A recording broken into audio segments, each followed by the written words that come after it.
Kisah Kerja Musa 2, bayangan panjang dari kejayaan Mali. Bapak pemimpin anak istana dalam bayang-bayang emas. Di Niani, jantung kekaisaran Mali yang dikelilingi sungai dan padang rumput yang subur. Seorang anak laki-laki lahir di bawah langit yang diterangi cahaya bintang. Anak itu diberi nama Musa dan kelak ia dikenal sebagai Musa yang kedua. Suaranya yang pertama kali terdengar di istana disambut dengan teriakan sukacita para pengasuh dan biduan istana. Jenderang ditabuh, doa dipanjatkan, dan orang-orang tua berkata, ia lahir membawa keberkahan emas seperti leluhurnya. Namun, sejak ia dapat mengingat, Musa kecil tumbuh di dalam bayang-bayang cerita agung tentang pamandanya, Mansa Musa yang pertama, yang dianggap sebagai manusia terkaya dan termulia di muka bumi. Setiap ruang istana dipenuhi kisah tentang karavan emas menuju Mekah, tentang masjid-masjid megah yang ia dirikan, dan tentang Timbuktu yang disulap menjadi mercusuar ilmu pengetahuan dunia Islam. Musa kecil sering mendengarkan kisah itu dari pengasuhnya dengan mata membelalak antara kagum dan takut. Kagum karena keluarganya telah menorehkan jejak abadi dalam sejarah, takut karena ia sadar suatu hari akan diminta mengemban beban yang sama. Sejak usia belia, ia dididik dengan disiplin keras. Ia mempelajari ilmu Al-Quran, tata hukum Islam, strategi perang, serta seni diplomasi. Guru-gurunya sering menekankan, seorang mansa harus lebih tajam dari pedang, lebih luas dari gurun, dan lebih tenang dari sungai Niger. Musa kecil menyimpan kata-kata itu, namun dalam hatinya ia sering bertanya, mampukah aku? Bab 2, remaja yang penuh keraguan. Masa remajanya tidak diwarnai pesta dan kesenangan, melainkan pembelajaran yang terus-menerus. Ia belajar bahasa Arab agar bisa berkorespondensi dengan para pedagang dan ulama dari Kairo serta Mekah. Ia juga dilatih mengendarai kuda, memanah, serta memimpin pasukan kecil. Namun berbeda dengan pamandanya yang karismatik, Musa muda lebih pendiam dan cenderung hati-hati. Ia lebih suka duduk di tepian sungai Niger, menatap aliran air yang membawa perahu dagang, sambil merenung bagaimana cara menjaga negeri yang begitu besar dengan puluhan suku bangsa di dalamnya. Keraguannya sering dianggap kelemahan oleh beberapa pangeran lain, tapi ibunya, seorang wanita bangsawan yang bijak, selalu mengingatkan, kesabaranmu adalah kekuatanmu. Ingat, api yang membakar negeri bisa dipadamkan oleh air yang tenang. Kata-kata itu menjadi penopang hatinya. Bab 3, naik takhta di tengah bayangan. Ketika Musa mencapai usia dewasa, badai politik mengguncang istana. Raja sebelumnya wafat mendadak, dan para bangsawan berkumpul untuk menentukan pengganti. Sebagian menginginkan Musa karena darah kerajaan dan sifatnya yang saleh, sementara sebagian lain meragukannya karena kurang tegas. Namun, akhirnya ia diangkat menjadi mansa pada tahun 1375. Hari penobatannya dipenuhi upacara besar.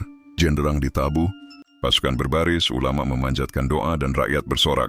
Musa berdiri di hadapan semua orang, mengenakan jubah emas, namun di dalam dadanya ia merasa seakan berdiri dalam bayangan panjang pamandanya. Apakah aku mampu menjaga warisan ini? Tanyanya dalam hati. Bab brief, pemerintahan yang penuh cobaan. Awal pemerintahannya tidak mudah. Kekayaan emas Mali masih membuatnya dipandang dengan hormat oleh kerajaan-kerajaan jauh. Namun tanda-tanda keretakan mulai terlihat. Di utara, bangsa Tuareg menjarah kafilah dagang. Di timur, Songhai mulai memperlihatkan ambisi untuk merdeka. Di istana, para bangsawan saling berebut pengaruh. Musa mencoba menjaga stabilitas dengan langkah-langkah berikut. Memperkuat benteng perbatasan utara, mengirim pasukan ke wilayah gurun untuk mengamankan jalur dagang, mendukung para ulama di Timbuktu, menjaga agar kota itu tetap sebagai pusat ilmu pengetahuan dengan masjid-masjid dan sekolahnya, membangun masjid baru di Gao dan Jene sebagai simbol kesalehan dan pengetahuan, memperluas perdagangan, tidak hanya bergantung pada emas, tetapi juga garam, gading, dan budak. Namun, karakter Musa yang berhati-hati kadang menjadi masalah. Para bangsawan menuduhnya lamban dalam mengambil keputusan. Sementara itu, rakyat kecil tetap melihatnya sebagai raja yang saleh dan penuh doa. Bab krisis emas. Beberapa tahun setelah ia naik takhta, kabar buruk datang. Ditemukan sumber emas baru di luar kekuasaan Mali. Jalur perdagangan internasional yang selama ini dikuasai Mali mulai dialihkan. Para pedagang Arab lebih memilih jalur lain, dan pendapatan kerajaan merosot. Musa tidak tinggal diam. Ia mengirim utusan ke pesisir Atlantik untuk menjalin hubungan dengan para pedagang asing yang datang dengan perahu-perahu besar. Ia juga memperkuat perdagangan garam dari Taghaza serta gading dari hutan selatan. Meskipun usaha ini tidak bisa mengembalikan masa keemasan seperti zaman pamandanya, langkah Musa cukup membuat Mali tetap bertahan sebagai kerajaan kuat.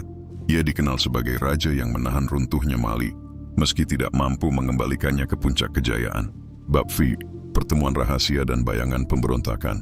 Dalam tahun-tahun pemerintahannya, Musa kerap harus menghadapi pemberontakan kecil dari bangsawan yang merasa lebih berhak atas takhta. Ada kisah tentang pertemuan rahasia di ruang gelap istana, di mana Musa duduk dengan wajah tegang, mendengarkan laporan tentang konspirasi. Paduka, bisik salah satu penasihatnya, para bangsawan dari timur merencanakan perlawanan. Mereka ingin memisahkan diri. Musa terdiam lama sebelum menjawab, "Kita tidak akan melawan dengan api. Kita akan lawan dengan diplomasi. Jika itu gagal, barulah pedang bicara." Keputusannya sering membuat lawan-lawannya mundur, namun juga membuat beberapa panglimanya kecewa karena menginginkan tindakan keras. Inilah dilema Musa, raja yang ingin menjaga perdamaian, tapi memimpin dalam zaman penuh gejolak. Bab 7, Senja Kehidupan. Menjelang akhir hidupnya, Musa semakin sering termenung. Ia berjalan di lorong istana, menatap ukiran-ukiran emas peninggalan masa lalu, dan bertanya dalam hati, apakah aku gagal menjaga semua ini? Ia tahu Mali tidak lagi sebesar dulu. Songhai semakin kuat, jalur perdagangan emas tidak lagi sepenuhnya dalam genggaman, dan pengaruh para bangsawan semakin besar. Namun ia juga sadar, Mali masih berdiri, masjid-masjid masih berdiri megah, Timbuktu masih menjadi pusat ilmu, dan rakyatnya masih berdoa di bawah panji Islam. Pada tahun 1387, Musa wafat di istananya di Niani. Kabar kematiannya disambut tangis rakyat, doa ulama, dan bisikan politik di antara para bangsawan. Ia meninggalkan takhta kepada penerusnya, dan meninggalkan jejak sebagai raja yang setia menjaga warisan, meski tidak mampu memperluasnya. Epilog, bayangan dan warisan. Bagi sejarawan, Musa yang kedua bukanlah bintang paling terang dalam langit Mali. Ia hanyalah cahaya yang berusaha tetap menyala di tengah bayangan panjang pamandanya. Namun, tanpa cahaya kecil itu, mungkin Mali sudah runtuh lebih cepat. Maka rakyat mengingatnya bukan sebagai pahlawan besar, melainkan sebagai penjaga warisan. Raja yang sederhana, saleh, dan penuh kesetiaan. Seorang manusia yang menjalani hidup dalam beban sejarah, tetapi tidak pernah melepaskan tanggung jawabnya. Hal-hal yang dilakukan Musa II semasa hidupnya. 1. Naik takhta sebagai Mansa Mali. Ia mulai memerintah sekitar tahun 1375 setelah wafatnya raja sebelumnya. Ia menjadi penerus dinasti keemasan Mali. Meski berada dalam bayangan besar Mansa Musa yang pertama, dua berusaha menjaga stabilitas kerajaan. Musa II memimpin Mali dalam masa yang mulai sulit, dengan ancaman dari bangsawan daerah, suku-suku perbatasan, dan merosotnya perdagangan emas. Ia berusaha mempertahankan wilayah yang luas dari tekanan eksternal maupun internal. 3. Menghadapi perampokan dan serangan dari bangsa Tuareg di utara, ia memperkuat benteng dan jalur perdagangan di Gurun Sahara. Tujuannya menjaga keamanan kafilah dagang yang menjadi nadi ekonomi Mali. 4. Mengokohkan perdagangan lintas Sahara. Walau emas Mali masih terkenal, Musa II mencoba memperluas sumber perdagangan dengan garam, gading, dan budak. Ia juga mulai menjalin hubungan dengan pedagang asing di pesisir Atlantik. 5. Mendukung pusat ilmu pengetahuan di Timbuktu. Ia melestarikan peran kota Timbuktu sebagai pusat keilmuan Islam dengan mendukung ulama dan pendidikan. Sekolah dan masjid tetap berjalan berkat perlindungan istana. 6. Mendorong pembangunan masjid dan seni budaya. Musa II mendanai pembangunan beberapa masjid di Gao dan Jene. Ia juga melindungi penyair, penulis sejarah, dan ulama yang menyalin naskah kuno. 7. Menjalankan pemerintahan dengan kesalehan. Ia dikenal sebagai raja yang rajin beribadah dan menekankan pentingnya hukum Islam di istana. Ia sering mengadakan pengajian doa bersama dan acara keagamaan. 8. Menghadapi krisis perdagangan emas. Pada masanya emas, Mali mulai kehilangan dominasinya karena sumber emas baru ditemukan di luar kekuasaan Mali. Musa II mencoba menahan kemerosotan ini agar Mali tetap berdiri kuat. 9. Mengatasi intrik politik dalam negeri. Ia menghadapi banyak persaingan dari bangsawan dan pangeran daerah. Dengan sifatnya yang hati-hati, ia lebih banyak menggunakan diplomasi daripada perang terbuka. 10. Meninggalkan Mali tetap bertahan. Musa II wafat pada tahun 1387. Ia tidak memperluas wilayah, tetapi berhasil membuat Mali tetap bertahan sebagai kekaisaran besar hingga penerusnya naik takhta.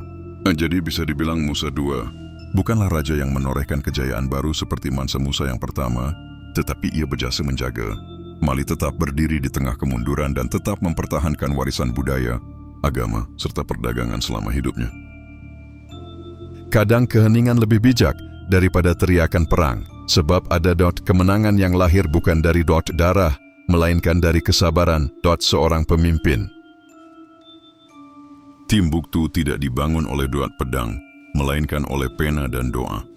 Selama kitab masih dibaca dan ilmu diajarkan, Mali tetap hidup dalam cahaya. Menjadi raja bukan berarti menaklukkan dunia, tetapi menaklukkan amarah sendiri. Karena kerajaan yang tidak mampu menguasai diri akan runtuh oleh kesombongannya. Aku tidak ingin menandingi pamandaku yang agung, sebab bayangan beliau bukan untuk dilawan, melainkan dijaga agar tidak hilang dari mata generasi mendatang. Kemegahan sejati bukan pada emas yang bersinar, tetapi pada hati yang tetap bersyukur ketika emasnya hilang, dan tetap adil ketika kekuasaan terguncang.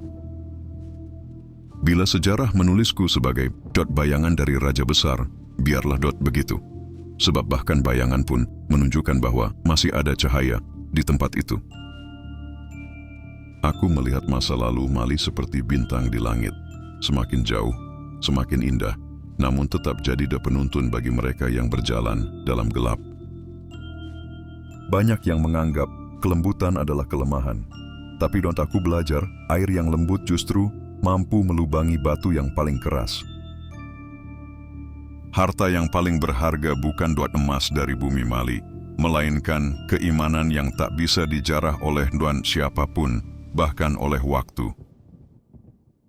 Aku lahir bukan untuk menjadi legenda, tetapi untuk menjaga agar legenda tidak hilang. Itulah tugasku, dan mungkin itu sudah cukup.